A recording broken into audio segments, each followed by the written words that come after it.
The word lake comes from Middle English word lake, that means lake, pond or waterway.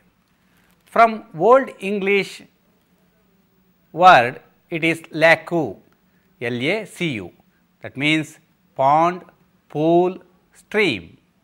From Proto-Germanic it is called laco, that means pond, ditch, slow moving stream.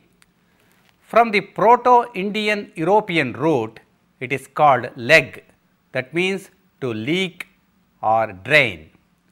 A lake is a body of relatively still liquid, prototypically water of considerable size localized in a basin that is surrounded by land apart from a river or other outlet that serves to feed or drain the lake.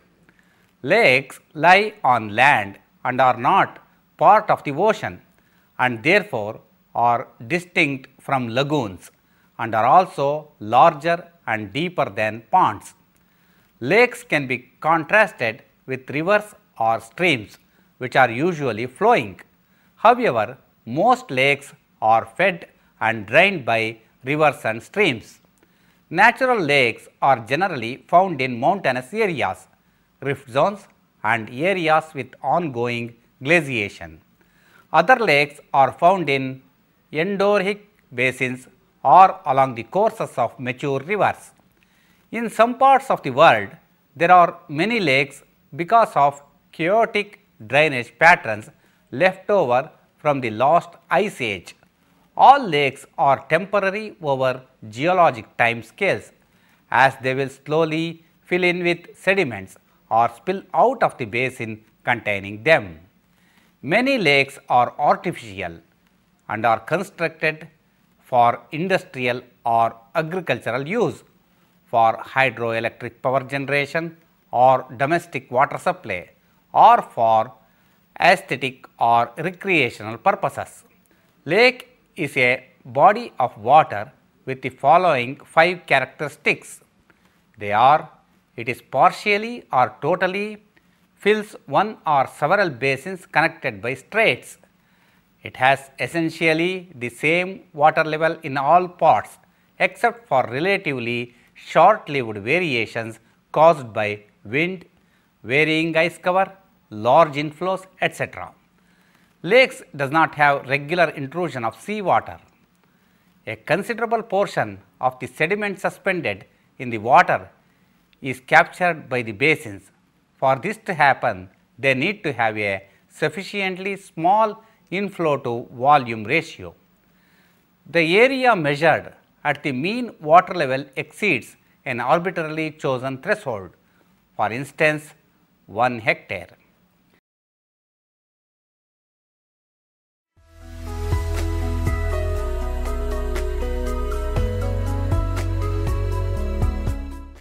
Lakes are classified depending on how they formed and on the quality of water, freshwater or salt water.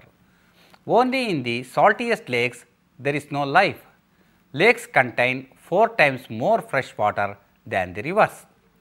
But if they are not continuously supplied with fresh water, they can disappear through desiccation or accumulation of sediments. Tectonic lakes. The movements of the earth's crust form the largest lake, the Caspian Sea, and the deepest lake Baikal. Caspian Sea is located in a depression between the Caucasus Mountains and Central Asia, and its surface is still varying millions of years after its emergence. Before the formation of the Caucasus chain, it was connected to the Black Sea. Lake Baikal in Siberia emerged after the collapse of a tectonic block that formed a depression subsequently filled by water. Volcanic lakes. The most common form is the one filling the caldera of a shut-off volcano. One of the largest lakes of this kind is the Crater Lake from the crater of Mazama Mountain, Oregon in United States. It formed 6,600 years ago, having 10 kilometers in diameter and a depth of 589 meters. Some volcanic lakes form when the lava seeps on the slopes, solidifying due to the cold waters. This way, the lake Kivu from the Great Rift Valley formed, located between Rwanda and Zaire. Its valley had a northward flow to the Nile River, which was blocked by the eruption of a local volcano. Now, the waters of the Lake Kivu are drained by Lake Tanganyika. Glacial lakes appear following the melting of the glaciers. They are more common in the northern hemisphere due to the quaternary glaciation. Most lakes in the United Kingdom, Finland, about 60,000 in number, are Alps formed this way. Glaciers dug deep pools on the rocks on which they formed, which filled with water after their melting. The debris deposited by the glaciers caused the interception of some valleys and finally the forming of lakes. Karstitic lakes form in calcareous regions and can be subterranean as well. Water dissolves the limestone, creating huge caves harboring rivers and lakes. Lakes in regions with subterranean salt deposits appear in a similar way. Salt lakes. Most lakes contain fresh water and are continuously supplied with water from the exterior. If the supply of fresh water is limited, minerals from the bottom of the lakes can enter into the water's composition and concentrate, turning the lake salty. The Great Salt Lake is from Utah in United States, formed this way. The Caspian Sea and the Aral Sea are salty too. The Aral Sea was once the fourth lake in the world, but the exploitation of the water of the rivers supplying it caused its surface to drop from 77,541 square kilometer to 40,000 square kilometer, placing it on the 6th position in the world nowadays. The saltiest lake in the world is the Dead Sea, located between Israel and Jordan. Its salinity is 9 times higher than the oceans. Because of this, the human body floats at the surface of its waters without the need to swim. In many places like Africa, the Andes or Galapagos, the salty lakes are used for salt extraction during the dry season. Underground lakes, a lake which is formed under the surface of the earth's crust. Such a lake may be associated with caves, aquifers or springs. Artificial lakes, the most common are reservoirs like Lake Nasser, formed through the interception of the Nile River, and Lake Mead in United States, formed through the interception of the Colorado River. They generate hydroelectric power. Many artificial lakes serve as water reservoirs, supplying water for industries and home usage and also for agricultural purposes. Some of the world's largest lakes are reservoirs like Hirakud Dam in India.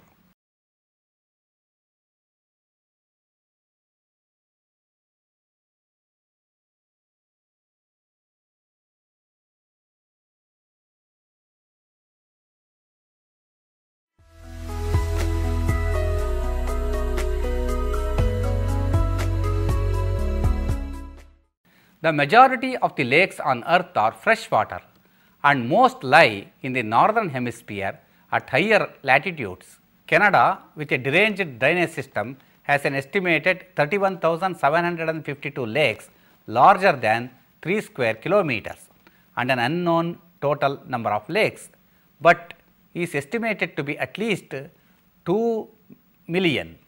Finland has 1,87,888 lakes in an area of around 500 square meters or even larger, of which 56,000 are larger lakes. Most lakes have at least one natural outflow in the form of a river or stream, which maintain a lake's average level by allowing the drainage of excess water. Some lakes do not have a natural outflow and lose water solely by evaporation or underground seepage or both. They are termed endorheic lakes. Many lakes are artificial and are constructed for hydroelectric power generation, aesthetic purposes, recreational purposes, industrial use, agricultural use or domestic water supply. Evidence of extraterrestrial lakes exists. Definitive evidence of lakes filled with methane was announced by NASA as returned by the Cassini probe observing the moon, Titan, which orbits the planet Saturn. Globally, lakes are greatly outnumbered by ponds. Of an estimated 304 million standing water bodies worldwide, 91% are 1 hectare, that is around 2.5 acres, or less in area. Small lakes are also much more numerous than large lakes. In terms of area, 1/3 of the world's standing water is represented by lakes and ponds of 10 hectares, that is 25 acres or less. However, large lakes account for much of the area of standing water, with 122 large lakes of 1000 square kilometers or more, representing about 29% of the total global area of standing inland water.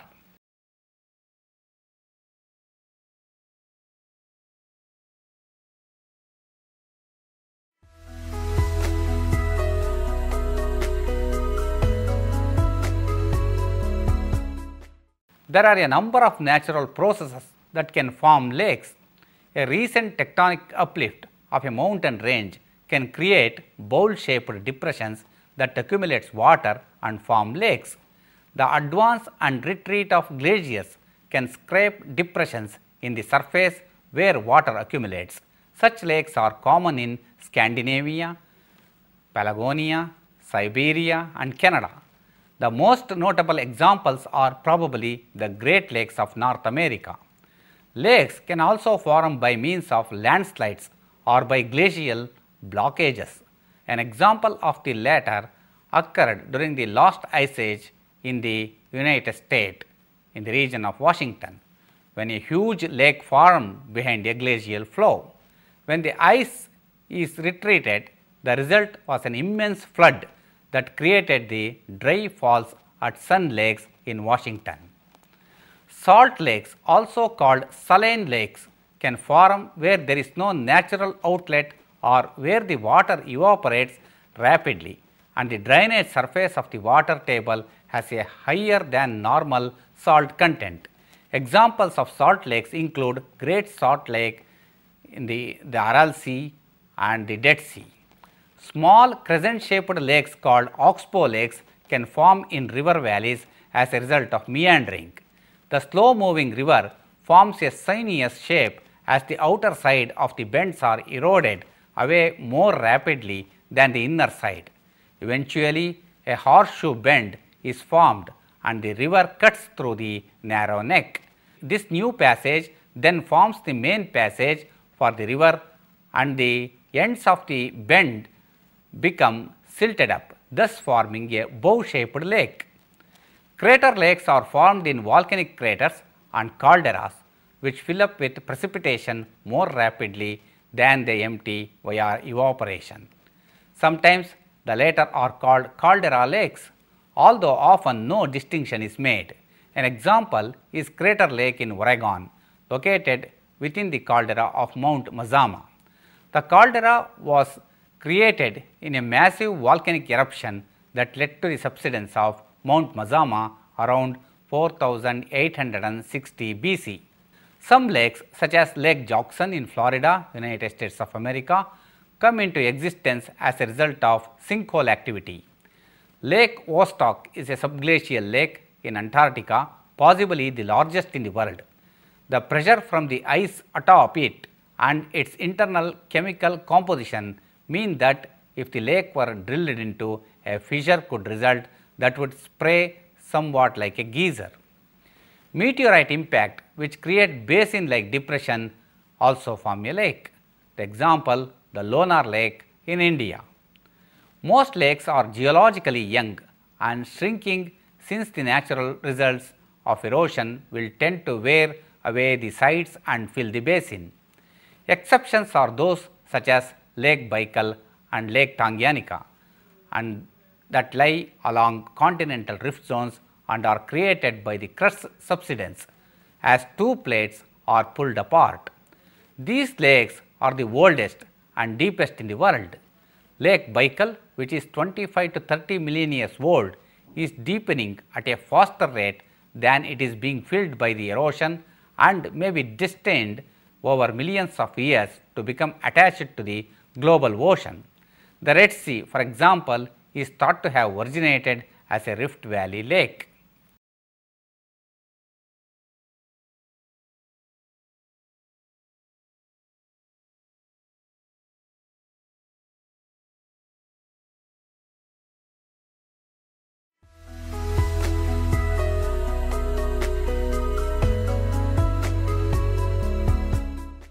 There are streams which have their courses determined by the initial slope. Their courses are directly controlled by the initial topography. On the other hand, there are other types of streams which are not dependent on the original topography, but are guided by the differential erosion of the bedrocks. In other words, the valleys of such streams are excavated on the lines of the softer or less resistant rocks. Their courses therefore are in direct response to rock structures. So, the streams may be classified on the basis of the slope as well as rock structures. The streams may be classified into the following types: consequent stream, obsequent streams, subsequent streams, braided streams, resequent streams, antecedent streams, consequent streams. Such streams whose courses are the direct consequence of the initial topography are called consequent streams. So, any stream whose course is controlled by the initial slope of a land surface is called a consequent stream. They occur on many landforms such as fault block, volcanoes or beds of drained lakes. Most of the streams flowing on the land surface are of this type, and often their courses are due to crustal deformation of one kind or the other. Consequent streams are definitely controlled by the slopes of the surrounding land. The valley of a consequent stream is progressively lengthened by headward erosion. As the consequent streams erode their valleys by down cutting, the valley sides provide secondary slopes down which tributaries can flow. The consequent streams, along with their tributaries of different orders, establish a tree-like drainage pattern called dendritic. A consequent river may even capture the headwaters of a river on the other side of the main watershed. Next is subsequent streams. Many stream courses are not dependent on the original topography. They develop their valleys along the outcrop of less resistant rocks or a regional fault or joint pattern at right angles to the drainage consequent upon the slope of the land. Since these streams develop along weak structures, they lengthen their valleys mainly by headward erosion.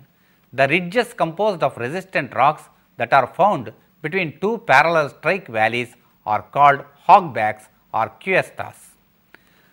Resequent streams.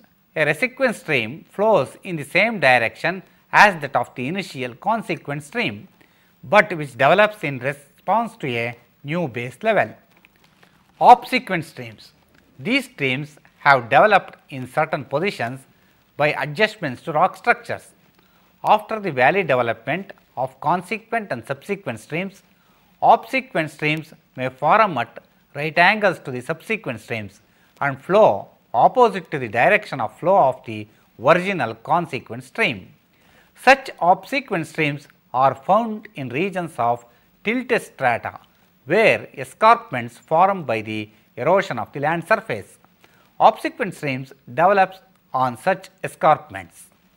Next is braided streams. Braided streams are characterized by a network of interconnected channels.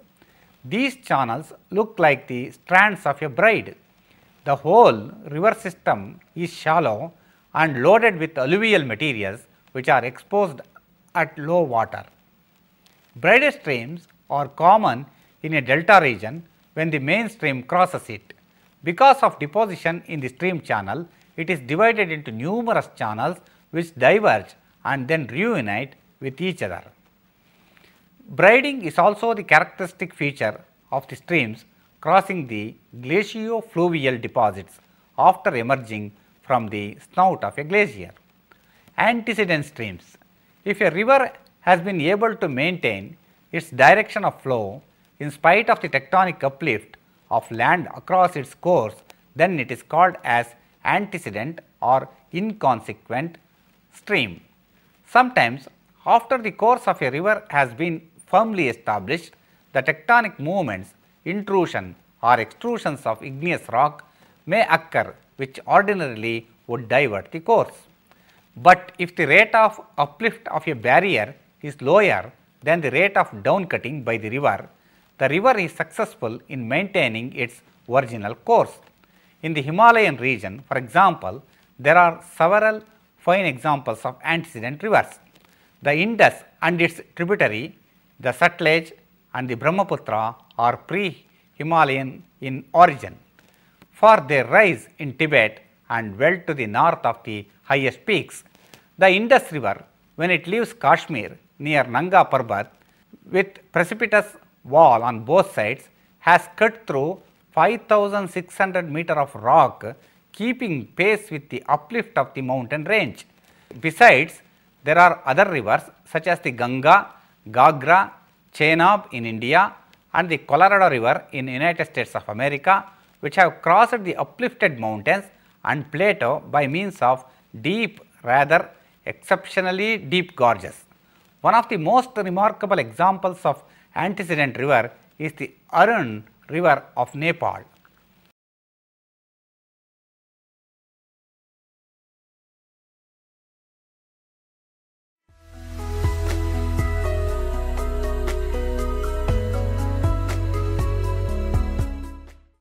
Many lakes can have tremendous cultural importance.